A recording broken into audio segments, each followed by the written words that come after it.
विद्यार्थी मित्रांनो, आज आपण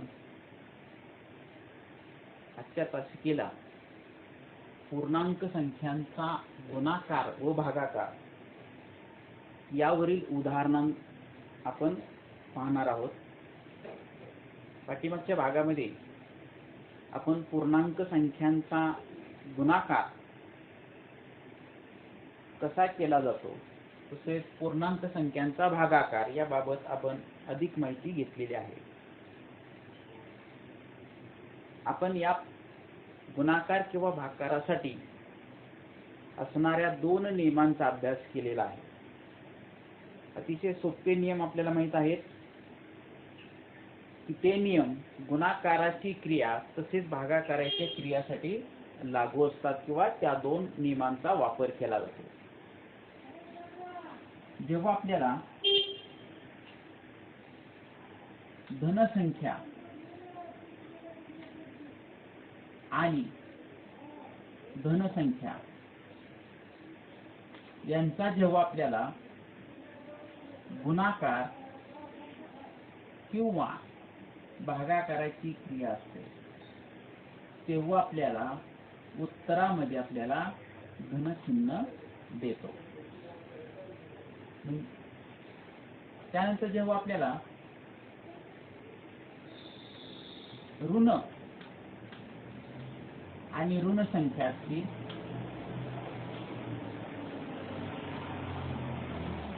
यांचा आपल्याला गुणाकार किंवा भागाकार असेल तेव्हा आपण धनचिन्ह देतो। आणि जेव्हा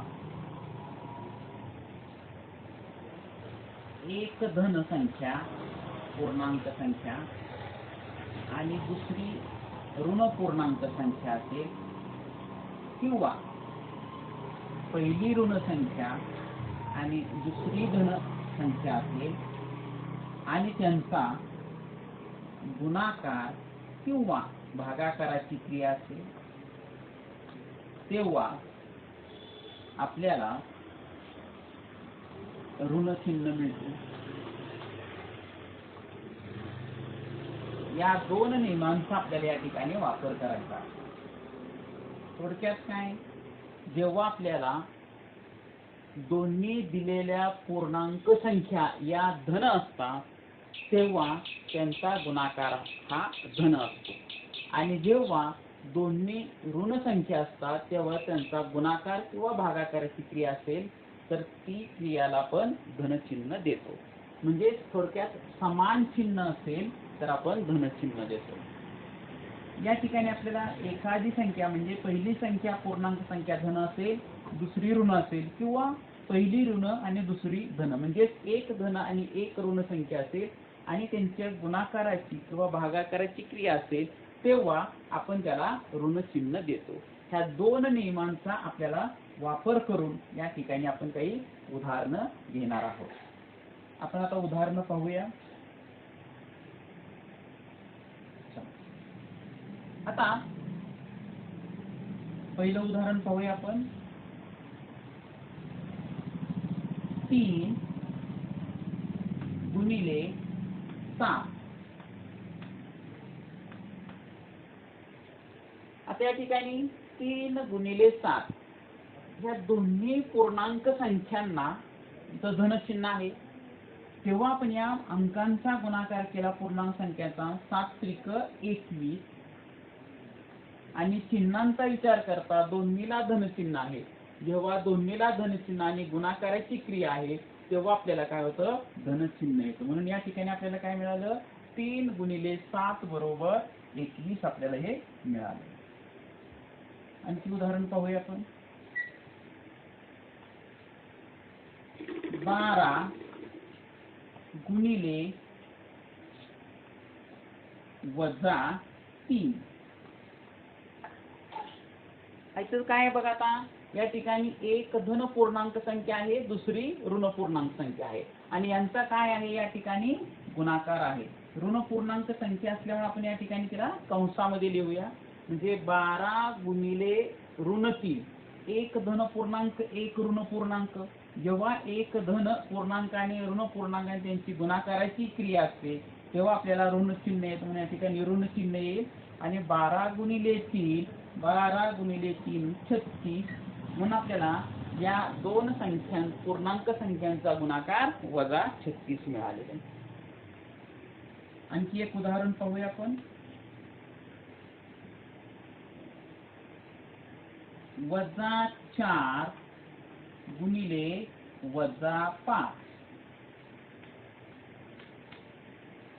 -4 गुणिले -5 दोन्ही ऋण पूर्णांक संख्या आहेत. दोन्ही ऋण पूर्णांक संख्या असतील आणि त्यांची गुणाकाराची क्रिया असेल तर आपण काय करतो, धनचिन्ह देतो. म्हणजे या ठिकाणी धनचिन्ह येणार आहे, आपण धनचिन्ह लिहित नाही. म्हणजे 5 गुणिले 4 अंकांचा गुणाकाराला 20 म्हणजे धन 20. आणखी एक उदाहरण पाहूया आपण आता -9 गुणिले 4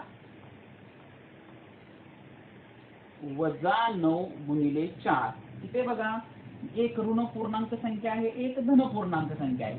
एक धन आणि ऋण असले की या ठिकाणी ऋण चिन्ह येतं.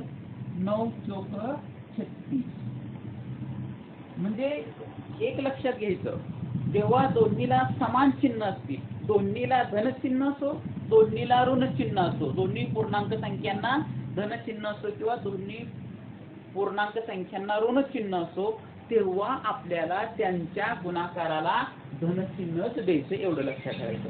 आणि जेव्हा एक धन पूर्णांक संख्या आणि एक ऋण पूर्णांक संख्या आहे तेव्हा त्यांच्या गुणाकाराला ऋण चिन्ह द्यायचं. मग पहिली धन असो दुसरी ऋण असो किंवा पहिली ऋण दुसरी धन कशी असो, आपल्याला या ठिकाणी एक ऋण एक धन संख्या असली की त्यांचा गुणाकार काय द्यायचा, आपण या ठिकाणी ऋण आपल्याला चिन्ह येतं.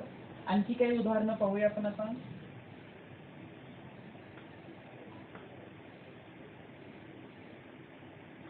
-11 गुणिले -2 किती येईल विचार करा बरं. -11 गुणिले -2 चिन्ह कोणतं येईल, दोन्ही पूर्णांक हे ऋण पूर्णांक आहे म्हणजे समान आहेत. जेव्हा दोन्हीला समान चिन्ह असते तेव्हा आपण कोणतं चिन्ह देतो, बरोबर आहे, आपण धनचिन्ह देतो. आपण आता धनचिन्ह इथे लिहिणार नाही, म्हणजे अंकांचा फक्त गुणाकार 11 गुणिले 2 या ठिकाणी आपल्याला 22 मिळाले. म्हणजे दिलेल्या दोन पूर्णांक संख्यांचा गुणाकार आपल्याला 22 मिळालेला आहे. आणखी उदाहरण पाहूया आपण आता.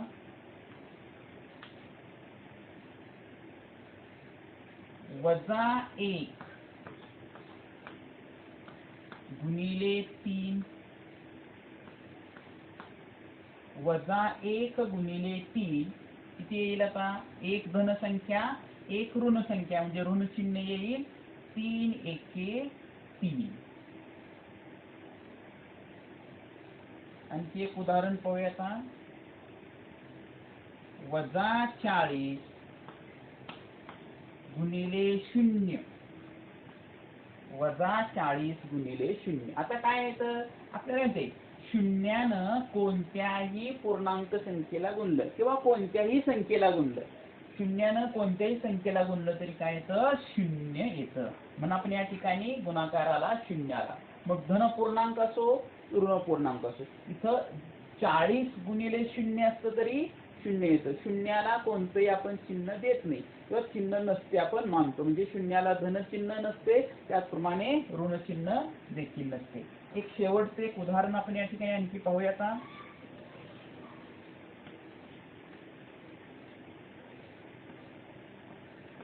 -1 गुणिले -1 -1 गुणिले -1 या ठिकाणी दोन्ही ऋण पूर्णांक संख्या आहेत.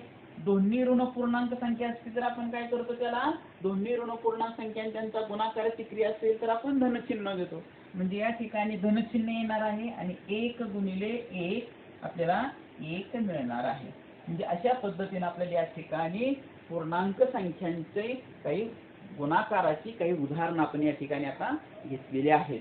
म्हणजे फक्त दोनच नियम लक्षात ठेवायचे. दोन्ही समान चिन्ह आणि त्या पूर्णांक संख्यांचा गुणाकार असला तर धनचिन्ह द्यायचं. दोन्ही पैकी एक धन आणि एक ऋण संख्या असेल तर त्यांच्या गुणाकाराला ऋण चिन्ह द्यायचं. आता हेच नियम भागाकारासाठी देखील आहेत.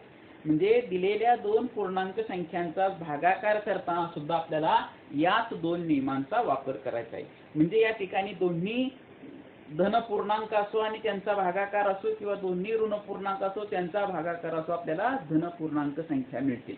आणि एक संख्या धन आणि एक ऋण असेल म्हणजे कोणतीही असो, म्हणजे भाज्य किंवा भाजक यापैकी कोणती एक धन आणि एक ऋण असेल किंवा आपण अंश छेदाच्या रूपात मांडलं तर अंशस्थांची संख्या ही भाज्य असते, छेदस्थांची संख्या ही भाजक असते. तेव्हा आपण यापैकी अंश आणि छेदापैकी कोणतीही संख्या एक धन एक ऋण असेल तर ऋण संख्या आपल्याला भागाकार त्यांचा मिळतो आणि समान चिन्ह असले की आपल्याला धनसंख्या. आपण या ठिकाणी आता भागाकाराची काही उदाहरणं पाहणार आहोत.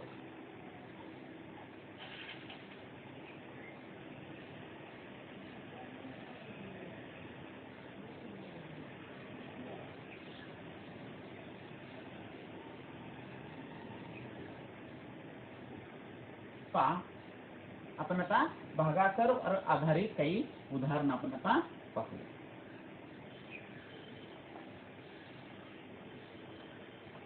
पहिलं उदाहरण पाहूया आपल्याला 45 भागिले 15. 45 भागिले 15. आता ही या पद्धतीने मांडणी केली चालते किंवा आपण हेच उदाहरण अंश छेदाच्या रूपामध्ये देखील मांडू शकतो. म्हणजे 45 भागिले 15 आपण अशी मांडणी केली तरी चालू शकते. भागाकारासाठी आपण यापैकी किंवा या प्रकारचं चिन्ह वापरू शकतो. अगदी आपण भागाकारामध्ये हेही चिन्ह भागाकाराचं वापरलं तरी चालू शकतं. परंतु आपण आता या ठिकाणी या दोन्ही प्रकारे आपण भागाकार पूर्णांक संख्यांचा करणार आहोत. आता इथं पहा, आपण या ठिकाणी हे कसं सोडवता येईल. आपल्याला या ठिकाणी आपल्याला हे जे 15 आणि 45 समजा आपल्याला अशी संख्या शोधायची की त्या संख्येनं 15ला भाग जाईल आणि 45ला सुद्धा भाग जाईल. अगदी लहानात लहान संख्या विचारात घ्या किंवा तुम्हाला पाढे पाठ असतील तर किंवा पाढे माहीत असतील तर त्या पद्धतीनं पाढेचा वापर करू शकता.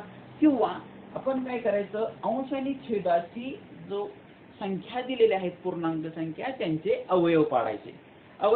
आपण या ठिकाणी समजा एक उदाहरण अवयव पाडून पाहूया. आपण आता या ठिकाणी आपल्याला एकक स्थानचा अंक बघा, या दोन्ही संख्येमध्ये एकक स्थानचा अंक हा 5 आहे. अंशस्थानी 45 म्हणजे एकक स्थानी 5 आहे, छेदस्थानी 15 म्हणजे या ठिकाणी एकक स्थानी 5 आहे. आपण 6वी मध्ये शिकलोय. या ठिकाणी जर आपल्याला दिलेल्या कसोटीमध्ये आपण या ठिकाणी पाहिलं होतं की आपण जर दिलेल्या संख्येच्या एकक स्थानी 5 किंवा 0 या दोन्हीपैकी कोणताही अंक असेल तर त्या संख्यांना 5 ने निश्शेष भाग जातो. निश्शेष भाग जातो म्हणजे बाकी 0 येते, म्हणजे पूर्ण भाग जातो. कितीनं जातो? 5 न जातो. आपण हे 6वी मध्ये आपण पाहिलेलं आहे. आता या ठिकाणी तसंच आपल्या म्हणजे 45 आणि 15ला 5 ने भाग जाऊ शकतो. मग काय होईल, आता याची आपण फोड करूया. या ठिकाणी 15 म्हणजे 5 त्रिक 15 असते. इथं 45ला आपण तोंडी भाग घालूया म्हणजे किती? 5 9 45.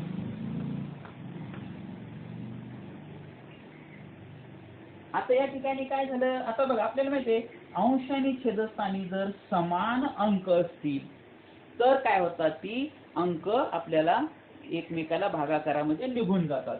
म्हणजे या ठिकाणी अंशस्थानी 5 आहे, छेदस्थानी 5 हे निघून गेलं. आता अंशस्थानी राहिलं 3 आणि अंशस्थानी राहिलं 9 आणि छेदस्थानी राहिलं 3. आता माहिती आपल्याला 3 आणि 9ला भाग जाऊ शकतो, कारण अंशाने छेदाला किंवा छेदाने अंशाला भागता येतं. म्हणजे काय होईल, आता 3 एके 3, 3 त्रिक 9. म्हणजेच आपण लिहूया इथं आता या ठिकाणी 5ला 5 गेले म्हणजे 1 राहतो. 1 गुणिले 3 म्हणजे 3 आलं छेद 1. आता आपण 1 लिहित नाही पूर्णांक संख्यामध्ये म्हणून आपण या ठिकाणी किती लिहिणार आहे आता 3. म्हणजे या ठिकाणी आपल्याला काय मिळालं तर या ठिकाणी 45 भागिले 15 बरोबर आपल्याला किती मिळालं 3 मिळालेलं आहे. आता इथं चिन्हांच्या बाबतीत आपण पाहिलं या ठिकाणी काय या ठिकाणी आपण 45ला धनचिन्ह आहे 15ला धनचिन्ह आहे म्हणून 45 भागिले 15 बरोबर 3. आपल्याला जर पाडे माहित असतील तर आपण 15चा ने 45ला भाग जाऊ शकतो.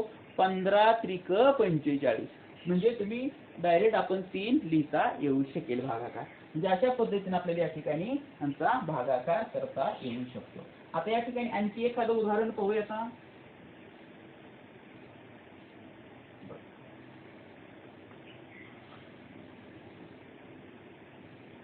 वजा 60 भागिले 10 वजा 60 भागिले 10.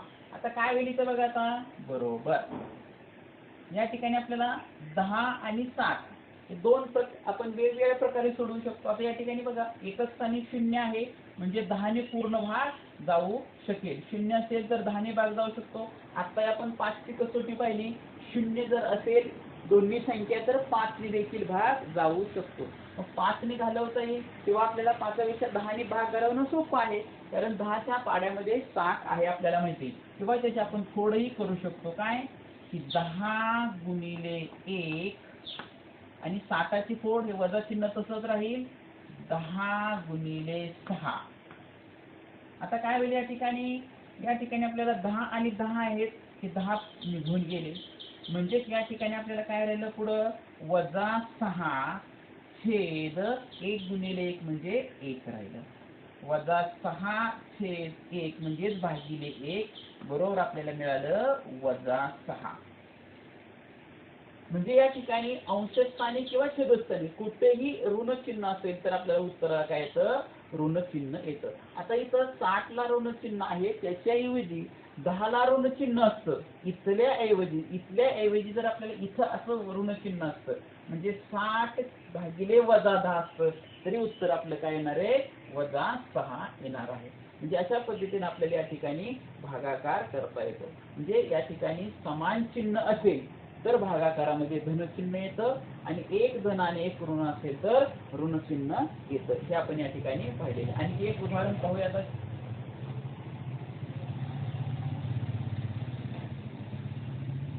वजा 27 भागिले वजा 15 वजा 27 भागिले वजा 15. आता आपल्याला तुम्ही सांगा आता अंशस्थानी वजा चिन्ह छेदस्थानी वजा चिन्ह म्हणजे दोन्हीला ऋण चिन्ह आहे. दोन्हीला ऋण चिन्ह असेल आणि भागाकार असेल तर काय होतं धनचिन्ह येतं. म्हणजे या ठिकाणी हा भागाकार आपल्याला उत्तरामध्ये धनचिन्ह येणार आहे. आपण आता याची अवयव काढूया. जे वजा हे आता 5च्या म्हणजे 3च्या पाड्यात आहे तसं 27 म्हणजे या ठिकाणी आपल्याला म्हणता येईल छेदस्थानी 3 5 15. इथं 27ला भाग घालूया 3नं 3 9 27. आता काय होईल आता हे वजा चिन्ह आपल्याला माहिती निघून जाईल आणि हे 3 सुद्धा निघून जाईल म्हणजे काय राहणार आहे 9/5. म्हणजे आपल्याला या ठिकाणी भागाकार मिळाला 9/5. अशा पद्धतीने आपल्याला पूर्णांक संख्यांचा गुणाकार आणि भागाकार यांच्या क्रिया आपल्याला करता येतात. अतिशय सोपा भाग आहे. गुणाकार असो किंवा भागाकार असो दोनच चिन्हांचा आपण या ठिकाणी विचार केलाय की जर समजा आपल्याला या ठिकाणी दिलेली चिन्ह जर असतील चिन्ह जर समान असतील तर काय होणार आहे बघा. आता या ठिकाणी आपण विचार करूया की जर दिलेली दोन्ही चिन्ह समान असतील गुणाकार असो किंवा भागाकार क्रिया असो दोन्ही समान चिन्ह असतील दोन्ही धन असो किंवा दोन्ही ऋण असो काय होतं, त्यांच्या गुणाकाराला किंवा भागाकाराला काय येतं, धन चिन्ह येतं. आणि जर समजा विरुद्ध चिन्ह असतील, एक धन आणि एक ऋण असेल, एक धन आणि एक ऋण असेल, तर त्यांच्या गुणाकाराला या ठिकाणी काय होतं, ऋण चिन्ह येतं. हे लक्षात घ्यायचं. म्हणजे धन पहिली संख्या असो, दुसरी संख्या असो, या पद्धतीने आपण या ठिकाणी पूर्णांक संख्यांच्या गुणाकार व भागाकाराची आपण काही या ठिकाणी उदाहरणं सोडवलेली आहेत. धन्यवाद.